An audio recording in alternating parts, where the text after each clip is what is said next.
যেই নারীরা 5 ওয়াক্ত নামাজ পড়ে সময় মতো, আল মারআতু ইযা সাল্লাত খামসাহা ওয়া আতাআত বালাহা, যেই নারী স্বামীর খেদমত করে, ওয়া হাফিজাত ফুরুজাহা, যেই নারী তার দেহের হেফাজত করে, ওয়া সামাত শাহরাহা, যেই নারী রমজানুল মুবারকের রোজাগুলো আদায় করে। আল্লাহু আকবার বলেন। এই 4টা গুণ যেই নারীরা মানবে, 1 নাম্বার হলো যেই নারী 5 ওয়াক্ত সালাত করবে, যেই নারী স্বামীর খেদমত করবে, যেই নারী তার দেহের হেফাজত করবে, যেই নারী রমজানুল মুবারকের রোজাগুলো রাখবে, রাসূল বলেন আবওয়াবুহা তাদখুলুল জান্নাহ, জান্নাতের সবগুলো দরজা তার জন্য প্রবেশ করার জন্য তার জন্য মুক্ত থাকবে। সুবহানাল্লাহ বলেন। তাহলে যেই সকল নারীরা 4টা গুণে গুণান্বিত হতে পারে, রাসূল বলেন তার জন্য জান্নাতের 8টা দরজাই খোলা। বলুন দেখি, এই যেই সকল মেয়েরা নামাজ পড়ে, বর্তমান যুগের মেয়েরা নামাজ কম পড়ে না বেশি পড়ে? কম পড়ে। তবে একটা জিনিস আমাদের বাংলাদেশের জন্য রহমত, যেগুলো থেকে অধিকাংশ মেয়েগুলাকে পাক্কা সাচ্চা নামাজি তৈরি করা হয়। সুবহানাল্লাহ বলেন। আমাদের জামিয়া ইকরা দারুল মাদ্রাসার একটা শাখা হলো মহিলা শাখা। এই শাখার মধ্যে মেয়েদেরকে একেবারে শুরু থেকে শেষ পর্যন্ত ইসলামের হুকুম আহকাম গুলো তাদেরকে পুঙ্খানুপুঙ্খানুভাবে শিখিয়ে দেওয়া হয়। সুবহানাল্লাহ বলেন। এখানে শেখানো হয় কখনো মা বাবার সাথে খারাপ আচরণ করা যাবে না। রে মা, এ বোন, তোমাকে এমন ভাবে শিক্ষা দেওয়া হয়, এই মাদ্রাসায় এমন ভাবে মেয়েগুলাকে শিক্ষা দেওয়া হয়, স্বামীর সাথে কিভাবে কথা বললে স্বামীর রাগান্বিত হবে, এইগুলো কথা শিক্ষা দেওয়া হয়। মা মেয়েগুলাকে এইভাবে এখানে শিক্ষা দেওয়া হয়, যে মেয়েগুলা শ্বশুর বাড়ি গিয়া কখনো স্বামীর সাথে খারাপ আচরণ করে না, যে মেয়েগুলা স্বামীর সাথে কখনো খারাপ আচরণ করে না, বরং ইসলামের খাতুনে জান্নাত ফাতেমাতুজ জোহরা রাদিয়াল্লাহু তাআলা আনহার আদর্শে আদর্শবান হয়ে স্বামীর মন সব সময় সন্তুষ্ট তারা অর্জন করে নেয়। কথা বলে ঠিক কিনা? যখন কোন জায়গায় কোরআনের আলোচনা হয়, আল্লাহর রাসূলের আলোচনা হয়, এই মজলিস আল্লাহ তাআলার কাছে এত দামি হয়ে যায়, এই মজলিসকে চতুর্দিক দিয়ে রহমতের ফেরেশতারা বেষ্টন করিয়া রাখে। জোরে বলেন সুবহানাল্লাহ। শুধু তাই না, একদল ফেরেশতা রব্বে কারীমের কাছে ডাক দিয়ে বলে, মাওলা, আমরা ঐতিহ্যবাহী জামিয়া ইকরা দারুল মাদ্রাসার তাফসীর মাহফিল থেকে এসেছি। আবার আল্লাহ তাআলা ডাক দিয়ে বলেন, ও আমার ফেরেশতারা, ওইখানের হালত কি আমাকে একটু ভালোভাবে বিস্তারিত বলো। এবার ফেরেশতারা এই মাঠের চিত্রগুলো এক এক করে মালিকের কাছে বর্ণনা করতে থাকে। ও মালিক, কিছু সংখ্যক মানুষ ওই মজলিসে বসে আপনার প্রশংসা আদায় করতেছে, আপনার হাবিবের উপর দরুদ পড়তেছে। এবার মালিক ডাক দিয়ে বলে, ও আমার ফেরেশতারা, তারা কি করে? এবার ফেরেশতারা বলে, রব্বুল আলামিন তারা এখানে বসে বসে আপনার তৈরি জাহান্নাম থেকে মুক্তি চায়। ও মাওলা, মাহফিলে বসে বসে আপনার তৈরি জাহান্নাম থেকে মুক্তি চায়। রব্বুল আলামিন তারা তাদের জীবনের গুনাহগুলো মাফ করতে চায়, বিনা হিসাবে তারা জান্নাতে যেতে চায়। এবার আল্লাহ তাআলা বলে, ও আমার ফেরেশতারা, ওয়া জালালি ওয়া কারামি ওয়া ইজ্জতি ওয়া উলুবি। আল্লাহু আকবার বলেন। ও আমার ফেরেশতারা, আমি আল্লাহর বরত্বের কসম, আমি আল্লাহর জালালিয়তের কসম, এ আমার ফেরেশতারা, তোমরা যাদের বিষয়ে তখন আলোচনা করেছো, যে সকল মানুষগুলো আমি রবকে না দেখিয়া, আমার রসুলকে না দেখিয়া, আমার তৈরি জাহান্নামকে না দেখিয়া, আমি আল্লাহর রহমতের আশায়, আমি আল্লাহর ক্ষমার আশায় ধৈর্য সহকারে আমার কালামের পাকের আলোচনা শুনতেছে, ও আমার ফেরেশতারা, তোমরা সাক্ষী থাকিও, সাক্ষী থাকিও, যারা বসেছে আমি আল্লাহ প্রত্যেকের গুনাহগুলো মাফ করে দিলাম। জোরে বলেন সুবহানাল্লাহ। আমার ভাইয়েরা বন্ধুরা, তাহলে মজলিসের দাম মালিকের কাছে কম না বেশি? জোরে আওয়াজ দিয়ে বলতে হবে, এই তাফসীরুল কুরআন মাহফিলের মর্যাদা মালিকের কাছে কম না বেশি?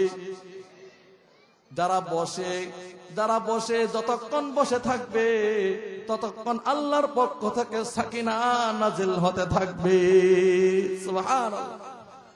সম্মানিত হাজিরিন, আমি আপনাদের খেদমতে সূরাতুল ফুরকানের কয়েকটা আয়াত কারিমা তেলাওয়াত করছি। এই আয়াতকে সামনে রেখে অল্প সময় কিছু কথা আমরা আলোচনা করব। এই আলোচনার আলোচ্য বিষয় হচ্ছে রহমানের বান্দার পরিচয়। বলেন, আলোচ্য বিষয়ের শিরোনাম কি? রহমানের বান্দার পরিচয়। জমিনে যত মানুষ চলাফেরা করতেছে, যারা আসছে, সকলেই তারা তার রহমানের বান্দা বলে নিজেকে পরিচয় দিতে চায়। কথা বলো ঠিক কিনা?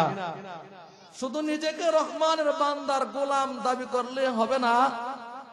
রহমানের বান্দা হতে হলে কয়েকটা কোয়ালিটি, কয়েকটা গুণ তার আমল নামায় থাকতে হবে।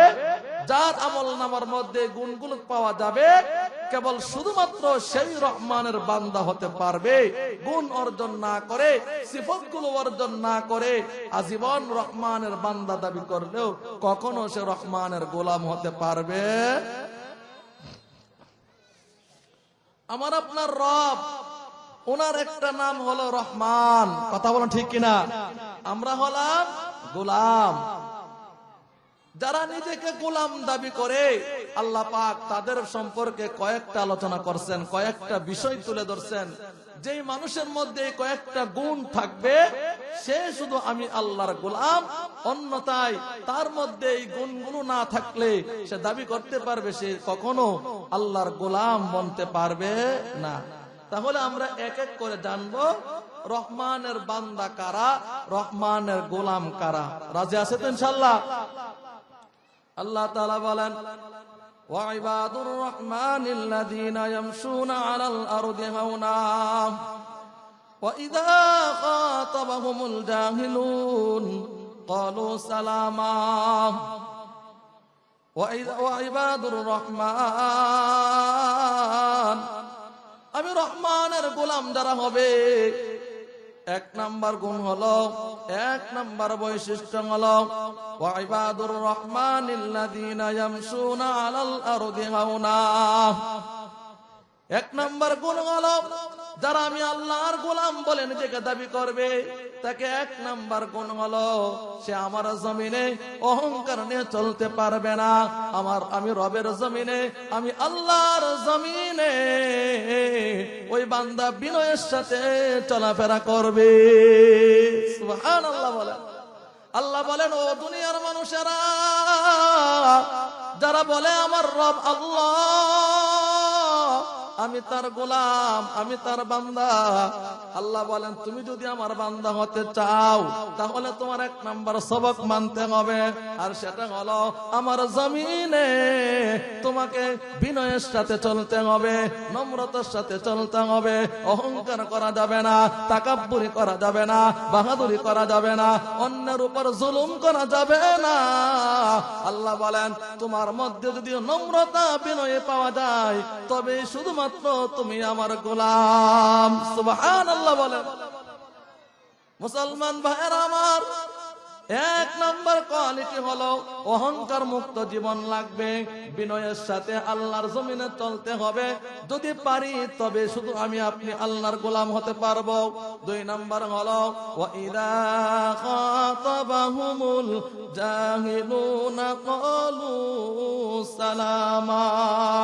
আল্লাহ বলেন বলেন আমার গোলামের 2 নম্বর বৈশিষ্ট্য হলো, 2 নম্বর গুণ হলো, যখন আমার বান্দার সাথে কোন ঝগড়াটে লোকেরা, জালেম লোকেরা, যখন কোন মূর্খ লোকেরা ঝগড়া করতে চায়, তাকে গালাগালি করে মারধর করতে চায়, আল্লাহ বলেন ওয়া ইযা খাতাবাহুমুল জাহিলুন ক্বালু সালামা, আমার বান্দা তখন পাল্টা ঝগড়া করে না, আমার বান্দা পাল্টা মারামারি করে না, আমার বান্দা ওই জায়গার মধ্যে কোনো বিশৃঙ্খলা করে না, বরং ওই জায়গা থেকে সালাম দিয়ে ঝগড়ার স্থান ত্যাগ করে। সুবহানাল্লাহ বলেন। পয়েন্টগুলো মনোযোগ দিয়ে মনে রাখবেন। রহমানের বান্দা যারা হবে তাদের কয়েকটা গুণে গুণান্বিত হতে হবে। 1 নম্বর হলো আল্লাহর জমিনে আমাকে আপনাকে বিনয়ের সাথে চলতে হবে। 2 নম্বর হলো মারামারি, কাটাকাটি, মামলা হামলা, ঝগড়া ফাসাদ থেকে নিজেকে সব সময় দূরে রাখতে হবে। কথা বলো ঠিক কিনা মুসলমান ভাইরা আমার? এরপর আল্লাহ সুবহানাহু ওয়া তাআলা 3 নম্বর বলেন ওয়া ইবাদুর রহমানিল্লাযীনা ইয়ামশুনা আলাল আরদি হাওনা ওয়া ইযা খাতাবাহুমুল জাহিলুনা ক্বালু সালামা ওয়াল্লাযীনা ইয়াবিতুনা লিরাব্বিহিম সুজদান ওয়া কিয়ামা। আল্লাহু আকবার বলেন। 3 নম্বর পয়েন্ট আল্লাহ বলেন ও দুনিয়ার মানুষেরা, যদি তোমরা আমি রহমানের বান্দা বনতে চাও, যদি তোমরা আমি রহমানের গোলাম হতে চাও, যদি আমি আল্লাহর বান্দা হতে চাও, 3 নম্বর বৈশিষ্ট্য, তোমরা আমি রবের কুদরতি কদমে বেশি থেকে বেশি করে সিজদা করা লাগবে। সুবহানাল্লাহ বলেন। তার মানে হলো নামাজ পড়া লাগবে। মুসলমান ভাইরা আমার, কেউ যদি নামাজ না পড়ে, কেউ যদি সালাত আদায় না করিয়া বলে আমি আল্লাহর বান্দা, আল্লাহ বলেন না রে না, তুমি আমার বান্দা হতে পারো নাই। আমি আল্লাহর বান্দা হতে বলে, আমি আল্লাহর গোলাম হতে হলে তোমাকে 3 নম্বর বৈশিষ্ট্য তোমার মধ্যে থাকতে হবে। আর সেটা হলো ওয়াল্লাযীনা ইয়াবিতুনা লিরাব্বিহিম সুজদা, আমি আল্লাহর কুদরতি কদমে তোমাকে সিজদা দিতে হবে। তার মানে হলো 5 ওয়াক্ত সালাত সময় মতো নামাজ পড়তে পারলেই তুমি বান্দা, নচেত তুমি আল্লাহর গোলাম হতে পারবে না। কথা বলুন ঠিক কিনা? নামাজ না পড়ে আল্লাহর গোলাম হওয়া সম্ভব? নামাজ না পড়ে আল্লাহর বান্দা হওয়া সম্ভব? 3 নম্বর কোয়ালিটি আল্লাহ বলেন ওয়াল্লাযীনা ইয়াবিতুনা লিরাব্বিহিম সুজদা, তোমরা সালাত করবে তবে আমি আল্লাহর বান্দা হতে পারবে। সুবহানাল্লাহ।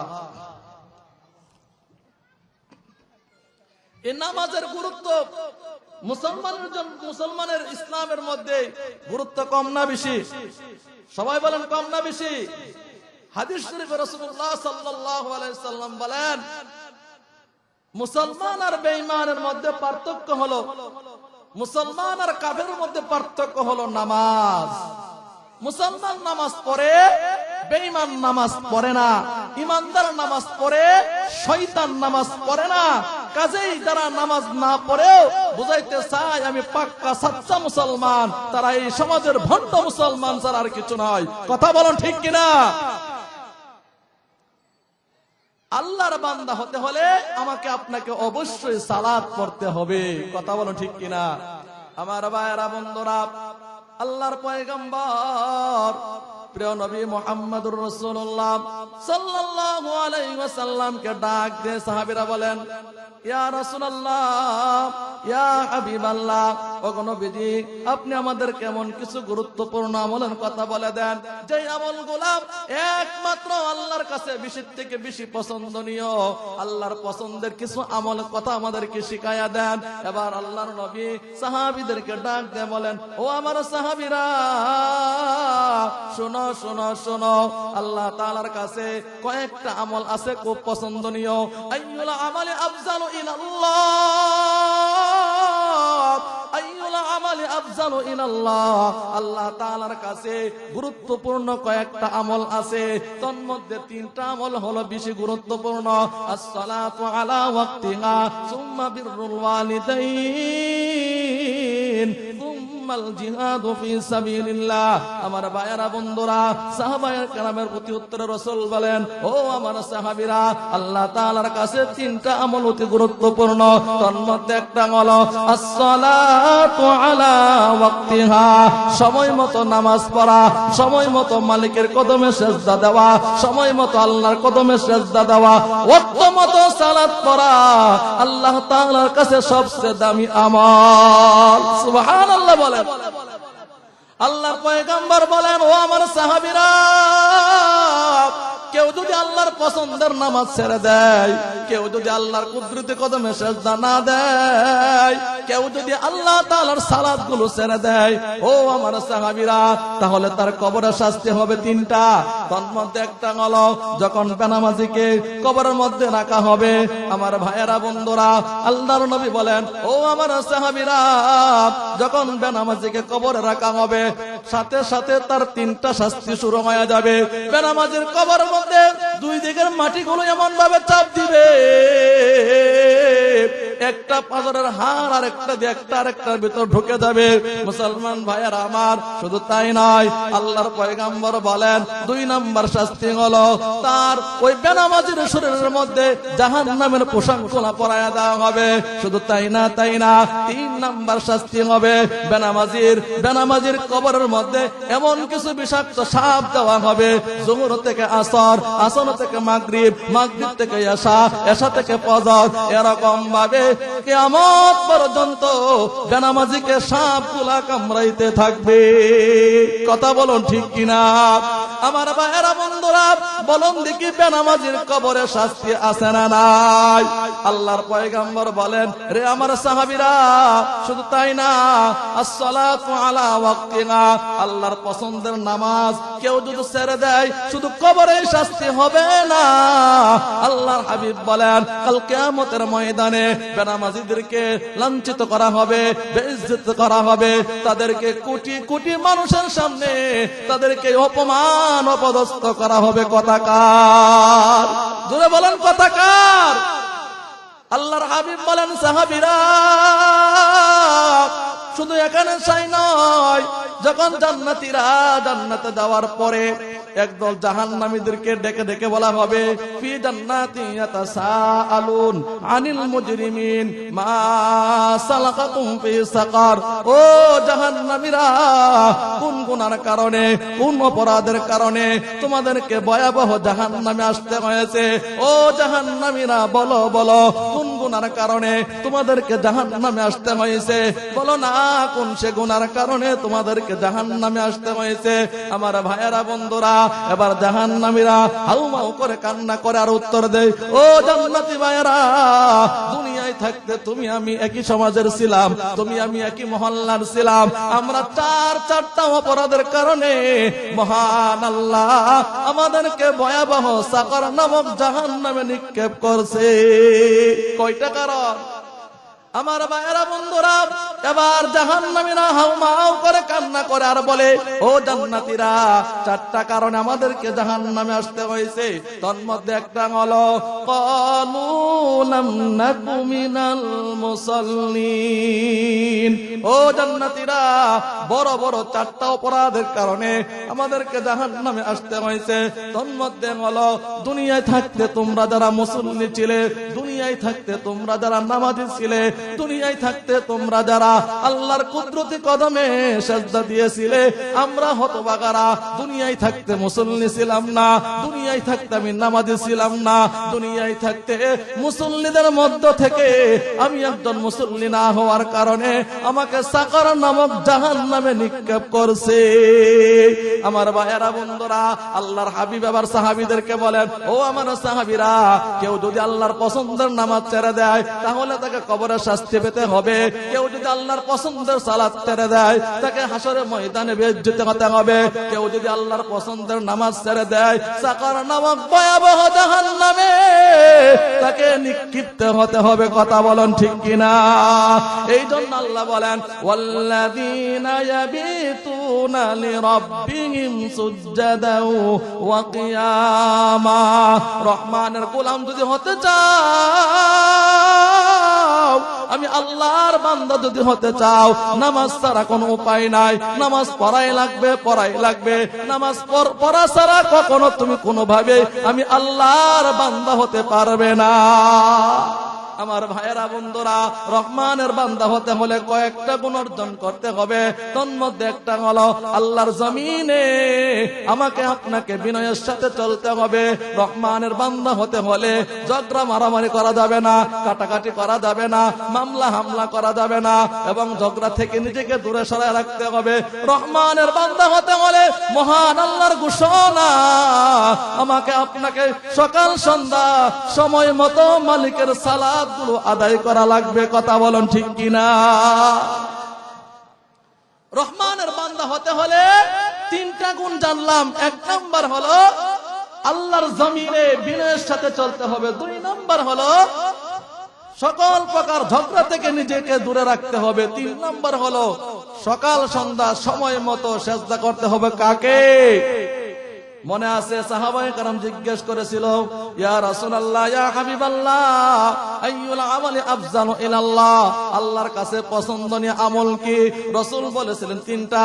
এক নাম্বার হলো as-সালাতু আলা ওয়াক্তিহা, সময় মতো নামাজ পড়া, সময় মতো সালাত পড়া, আল্লাহর পছন্দের নামাজ, আল্লাহর পছন্দের ইবাদত। আল্লাহর পছন্দের ইবাদত কেউ যখন ছেড়ে দেয় তাকে কবরে শাস্তি পেতে হয়। আল্লাহর পছন্দের ইবাদত নামাজ যখন কেউ ছেড়ে দেয় হাসরে বেইজ্জতি হতে হয়। আল্লাহর পছন্দের ইবাদত কেউ যখন ছেড়ে দেয় সাকার নামক ভয়াবহ জাহান্নামে তাকে ঢুকতে হয়। কথা বলেন ঠিক কিনা? দুই নাম্বার রাসূল বলেন, ও আমার সাহাবীরা, সুম্মা বিররুল ওয়ালিদাইন, দুই নাম্বার আমল আল্লাহ তাআলার পছন্দের মা বাবার খেদমত করা, মা বাবার সেবা করা। এই আমলটাও হলো আল্লাহ তাআলার পছন্দের আমল। কথা বলো ঠিক কিনা? এক নাম্বার হলো সময় মতো নামাজ পড়া, আল্লাহর পছন্দের আমল। দুই নাম্বার হলো মাতা পিতার খেদমত করা, আল্লাহর পছন্দের আমল। প্রিয় ভাইরা, যদি আল্লাহর পছন্দের আমলগুলো করতে চাই তাহলে মা বাবার খেদমত করা লাগবে। মা বাবার খেদমত করতে রাজি আছে তো ইনশাআল্লাহ? কারা কারা করবেন না হাত তুলেন। কারা কারা মা বাবার খেদমত করবো মরণের আগ পর্যন্ত? যাদের মা বাবা আছে হাত তুলেন। লিল্লাহি তাকবীর, লিল্লাহি তাকবীর। আপনামান আল্লাহ রাসূল সাল্লাল্লাহু আলাইহি ওয়াসাল্লাম এক হাদিসের মধ্যে বলেন, ও আমার সাহাবীরা, যদি দুনিয়ার মধ্যে কেউ ধনী হতে চায়, আর যদি কেউ তার রিজিক বাড়াইতে চায়, কেউ যদি তার হায়াত বাড়াইতে চায়, সে যেন দুইটা আমল বেশি বেশি করে। সুবহানাল্লাহ বলেন। কোন দুইটা আমল? রাসূল বলেন, তোমরা যদি দুনিয়ার মধ্যে নিজে ধনী হতে চাও তাহলে তোমার মা বাবার খেদমত করো। যদি তোমার রিজিকের মধ্যে বরকত পেতে চাও, মা বাবার খেদমত করো। আমার ভাইয়েরা বন্ধুরা, এবং আত্মীয় স্বজনের সম্পর্ক তুমি বজায় রাখো। এই দুইটা আমল যেই মানুষ করবে, রাসূল বলেন, আইয়ুমাদ্দালাহু ফি উমরিহি, এক নাম্বার তার হায়াত বাড়ায়া দিবেন। দুই নাম্বার হলো আল্লাহ পাক তার রিজিক বাড়ায়া দিবে। মা বাবার দোয়া যার সাথে আছে, এই লোকটা দুনিয়ার জমিনে কখনো কোথাও ঠেকবে না। কোথাও মুসিবত পড়লেও মা বাবার দোয়া থাকার কারণে সকল প্রকার মুসিবত থেকে হেফাজত করবেন কে? আল্লাহ। তিন নাম্বার হলো সুম্মাল জিহাদু ফি সাবিলিল্লাহ। এই তিনটা আমল আল্লাহর পছন্দের। এক, মা বাবার খেদমত করা। দুই, সময় মতো নামাজ পড়া। তিন নাম্বার হলো আল্লাহর রাস্তায় জিহাদ করা। আমি খুতবার মধ্যে আরেকটা বিষয়ের একটা অংশ, একটা হাদিস আপনাদের খেদমতে পড়েছিলাম। আল্লাহর রাসূল সাল্লাল্লাহু আলাইহি ওয়াসাল্লাম জান্নাতি নারীদের, জান্নাতি মা বোনদের কয়েকটা গুণ আলোচনা করেছেন। সুবহানাল্লাহ বলেন। রাসূল বলেন আল মারআতু ইযা সাল্লাত খামসাহা ওয়া আতাআত মা'লাহা ওয়া হাফিজাত ফুরুজাহা ওয়া সামাত শাহরাহা। রাসূল বলেন সতী নারীর 4টা গুণ, বেহেশত যাবে যারা, এই নারীগুলোর 4টা গুণে গুণান্বিত যারা। রাসূল বলেন এই 4টা গুণটা যে মহিলার মধ্যে থাকবে, যে মা বোনেরা এই 4টা গুণ গুণান্বিত হতে পারবে, রাসূল বলেন জান্নাতের 8টা দরজা তার জন্য খুলে দেওয়া হবে। এই 4টা আমল যে সকল মা বোনেরা করবে, রাসূল বলেন ওই নারীদের জন্য জান্নাতের 8টা দরজা খুলে দিবেন। সুবহানাল্লাহ। 4টা আমল কি? 1 নাম্বার আল মারআতু ইযা সাল্লাত খামসাহা, যেই নারীরা 5 ওয়াক্ত নামাজ পড়ে সময় মতো। আল মারআতু ইযা সাল্লাত খামসাহা ওয়া আতাআত বা'লাহা, যেই নারী স্বামীর খেদমত করে। ওয়া হাফিজাত ফুরুজাহা, যেই নারী তার দেহের হেফাজত করে। ওয়া সামাত শাহরাহা, যেই নারী রমজানুল মুবারকের রোজাগুলো আদায় করে। আল্লাহু আকবার বলেন। এই 4টা গুণ যেই নারীরা মানবে, 1 নাম্বার হলো যেই নারী 5 ওয়াক্ত সালাত পড়বে, যেই নারী স্বামীর খেদমত করবে, যেই নারী তার দেহের হেফাজত করবে, যেই নারী রমজানুল মুবারকের রোজাগুলো রাখবে। রাসূল বলেন আবওয়াবুহা তাদখুলুল জান্নাহ, জান্নাতের সবগুলো দরজা তার জন্য প্রবেশ করার জন্য তার জন্য মুক্ত থাকবে। সুবহানাল্লাহ। তাহলে যেই সকল নারীরা 4টা গুণে গুণান্বিত হতে পারে, রাসূল বলেন তার জন্য জান্নাতের 8টা দরজাই খোলা। বলুন দেখি, এই যেই সকল মেয়েরা নামাজ পড়ে, বর্তমান যুগের মেয়েরা নামাজ কম পড়ে না বেশি পড়ে? কম পড়ে। তবে একটা জিনিস আমাদের বাংলাদেশের জন্য রহমত, যেগুলো থেকে অধিকাংশ মেয়েগুলাকে পাক্কা সাচ্চা নামাজি তৈরি করা হয়। সুবহানাল্লাহ বলেন। আমাদের জামিয়া ইকরা দারুল মাদ্রাসার একটা শাখা হলো মহিলা শাখা। এই শাখার মধ্যে মেয়েদেরকে একেবারে শুরু থেকে শেষ পর্যন্ত ইসলামের হুকুম আহকাম গুলো তাদেরকে পুঙ্খানুপুঙ্খানু ভাবে শিখিয়ে দেওয়া হয়। সুবহানাল্লাহ বলেন। এখানে শেখানো হয় কখনো মা বাবার সাথে খারাপ আচরণ করা যাবে না। রে মা, এ ভোর তোমাকে এমন ভাবে শিক্ষা দেওয়া হয়, এই মাদ্রাসায় এমন ভাবে মেয়েগুলাকে শিক্ষা দেওয়া হয়, স্বামীর সাথে কিভাবে কথা বললে স্বামী রাগান্বিত হবে, এইগুলো কথা শিক্ষা দেওয়া হয়। মেয়েগুলাকে এইভাবে এখানে শিক্ষা দেওয়া হয় যে মেয়েগুলা শ্বশুর বাড়ি গিয়া কখনো স্বামীর সাথে খারাপ আচরণ করে না, যে মেয়েগুলা স্বামীর সাথে কখনো খারাপ আচরণ করে না, বরং ইসলামের খাতুনে জান্নাত ফাতেমাতুজ জোহরা রাদিয়াল্লাহু তাআলা আনহা আদর্শবান হয়ে স্বামীর মন সব সময় যথেষ্ট তারা অর্জন করে নেয়। কথা বলো ঠিক কিনা? এখানে এই মেয়েগুলোকে সম্পূর্ণ আদব আখলাক এখানে শিক্ষা দেওয়া হয়।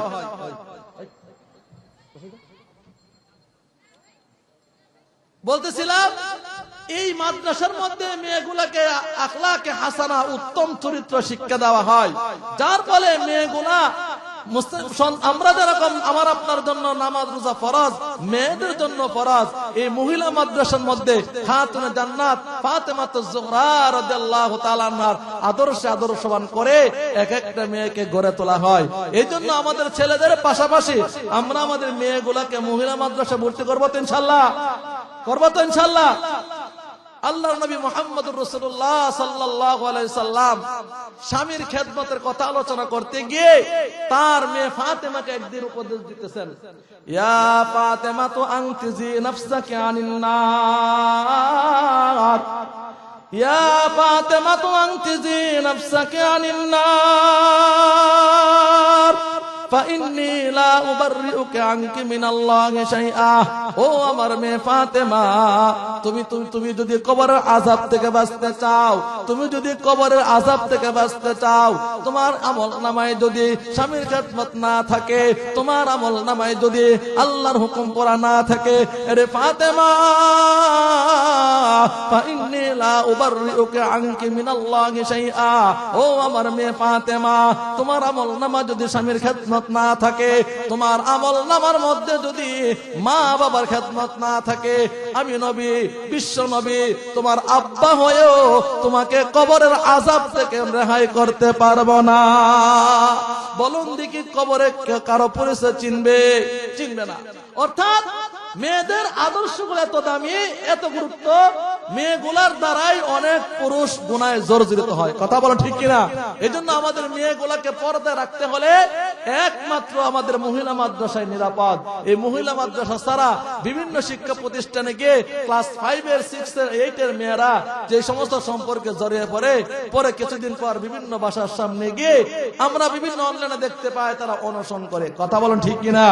এজন্য আমরা আজকের মাহফিল থেকে আমরা এটা শিক্ষা নিব, আমরা আল্লাহর গোলাম হতে হলে আমরা 1 নাম্বার এই জমিনে কখনো অহংকার করে চলবো না, 2 নাম্বার কখনো মারামারি যাব না, 3 নাম্বার 5 ওয়াক্ত সালাত সময় মতো আদায় করবো তো ইনশাআল্লাহ। আর মা বন্ধুর জন্য সবক হলো, যদি আপনি জান্নাতের 8টা দরজার যে কোনো একটা দরজা দিয়ে জান্নাতে যাইতে চান, ও মা, ও বোন, মনোযোগ দিয়ে শুনুন, 4টা গুণ আপনাকে অর্জন করা লাগবে। 4টা গুণ যদি আপনি অর্জন করতে পারেন, রাসূল বলছেন তাদখুলুহা বিসালাম, শান্তিতে নিরাপদে আপনি জান্নাতে যাইতে পারবেন। সুবহানাল্লাহ। এই 4টা গুণ কি? 1 নাম্বার হলো আল মারআতু ইযা সাল্লাত খামসাহা, 5 ওয়াক্ত নামাজ ও মা আপনাকে সময় মতো আদায় করতে হবে। ওয়া আতাআত বালাহা, স্বামীর খেদমত আপনাকে মানতে হবে। স্বামী যদি আপনার প্রতি অসন্তুষ্ট থাকে, স্বামী যদি আপনার প্রতি নারাজ থাকে, ও মা, আপনি যতই নামাজ পড়ুন না কেন, যতই হজ করুন না কেন, যতই আপনি রোজা রাখেন না কেন, স্বামীর ভালোবাসা যদি আপনি না পান, স্বামী যদি আপনার প্রতি অসন্তুষ্ট থাকে, কখনো কোনোভাবেই আপনি জান্নাতে যাইতে পারবেন না। মেয়েদেরকে 2 নাম্বার সবক, ও আতাআত বালাহা, স্বামীর খেদমত করতেই হবে, এটা ফরজ আইন করা লাগবে।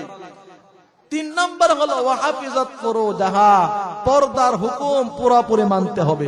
বলেন কিসের হুকুম? পর্দার হুকুম মানতে হবে। যদি কোন নারী পর্দা না করে, ওই মহিলা জান্নাতে যাইতে পারবেন না। আর এখানে পর্দার হুকুমটা লঙ্ঘন হয় আমরা যারা স্বামী আছি, আমরা যারা গার্জিয়ান আছি, আমাদের এই ভুলের কারণেই হয়। অথচ রাসূল হাদিসের মধ্যে বলছেন, কোন স্ত্রী যদি বেপরদাহীন চলে, কোন নারী যদি বেপরদা হয়ে যা, রাসূল বলেন আদ-দায়ুস লা তাদখুলুল জান্নাহ, ওই ঘরের কর্তা, ওই ঘরের স্বামী, ওই ঘরের বাবা, ওই ঘরের বড় ভাই, সে দায়ুস হয়ে যা। আর দায়ুস হয়ে গেলে রাসূল বলেন আদ-দায়ুস লা তাদখুলুল জান্নাহ, সে কখনো কোনো ভাবে জান্নাতে যাইতে পারে নাকি? দায়ুস হবো না, আমাদের বিবিদেরকে পর্দায় রাখবো, পর্দায় রাখবো। 4 নাম্বার হলো ওয়াসামাত শাহরাহা, রমজানুল মুবারকের রোজাগুলো সঠিকভাবে আদায় করা লাগবে মা বোনদের। এই 4টা গুণ যেই নারী করবে, রাসূল বলেন ওই মহিলার জন্য 8টা জান্নাত খোলা থাকবে। সুবহানাল্লাহ।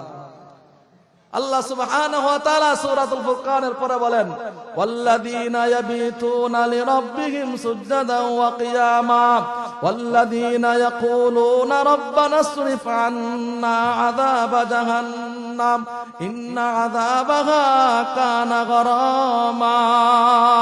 রহমানের বান্দার 4 নাম্বার গুণ হলো বেশি বেশি করে সে জাহান্নাম থেকে আল্লাহর কাছে মুক্তি চাবে। রহমানের বান্দার 5 নম্বর গুণ হলো সে আল্লাহর তৈরি জাহান্নাম থেকে নিজেকে আল্লাহর কাছে বিশেষ মাপ চাবে। এজন্য প্রিয় ভাইরা, আপনাদের কাছে উদারতা আহ্বান জানাবো, আমরা জাহান্নাম থেকে আল্লাহর কাছে মাপ চাবো তো ইনশাআল্লাহ। মাপ চাওয়ার অর্থ হলো যেই কাজ করলে, যেই অপরাধ করলে, যেই গুনাহ করলে জাহান্নামে যেতে হয়, এই সকল গুনাহ থেকে আমাকে আপনাকে অবশ্যই দূরে থাকতে হবে। পারবো না ইনশাআল্লাহ? পাশাপাশি আমাদের সন্তানদেরকে কোরআনের শিক্ষায় কেন শিক্ষা দিব? এই জন্য রাসূলুল্লাহ সাল্লাল্লাহু আলাইহি সাল্লাম বলেন, কারো সন্তান যদি কোরআনে হাফেজ হয়ে যায়, হাসরের দিন ওই সন্তান 10 জন জাহান্নামীকে সুপারিশ করে জান্নাতে পৌঁছায় দিবে। সুবহানাল্লাহ। আর কেউ যদি কোরআন শিখে না শিখে দুনিয়া থেকে চলে যায়, আল্লাহ তাআলা বলেন ওয়ামান আ'রাদা আন যিকরি ফাইন্না লাহু মাঈশাতান দানকা ওয়া নাহশুরুহু ইয়াওমাল কিয়ামাতি আমা ক্বালা রাব্বি লিমা হাশারতানি আমা ওয়া ক্বাদ কুনতু বাসীরা। আল্লাহ বলেন যারা কোরআন পড়ে না, কোরআন শিখে নাই, কোরআন পড়ে ভুলে গেছে, কোরআনের উপর চলে না, হাসরের দিন তারা এমন অবস্থায় উপস্থিত হবে, তারা অন্ধ অবস্থায় হবে, চোখ কানা অবস্থায় তারা দাঁড়াবে। এখন তারা আল্লাহ তাআলা বলবে ক্বালা রাব্বি লিমা হাশারতানি আমা ওয়া ক্বাদ কুনতু বাসীরা। আল্লাহ দুনিয়ায় থাকতে আমার চোখ ছিল, আজকে কেন আমার চোখ নাই, আজকে কেন আমার দৃষ্টিশক্তি নাই? আল্লাহ বলবে ক্বালা রাব্বি লিমা হাশারতানি আমা ওয়া ক্বাদ কুনতু বাসীরা ক্বালা কাযালিকা আতাতকা আয়াতুনা ফানাসিতাহা ওয়া কাযালিকাল ইয়াওমা তুনসা। দুনিয়ায় থাকতে আমার নিদর্শনগুলো তুমি দেখো নাই, দুনিয়ায় থাকতে আমার কোরআন তুমি পড়ো নাই, এই জন্য আমি আল্লাহ তোমাকে অন্ধ বানায়া হাসরে উঠাইলাম। কোরআন যারা পড়বে না, কোরআনের পথে যারা আসবে না, আল্লাহ বলেন তাদেরকে অন্ধ অবস্থায় দুনিয়া থেকে নিয়ে হাসরের ময়দানে অন্ধ অবস্থায় তাদেরকে দাঁড় করাইবে।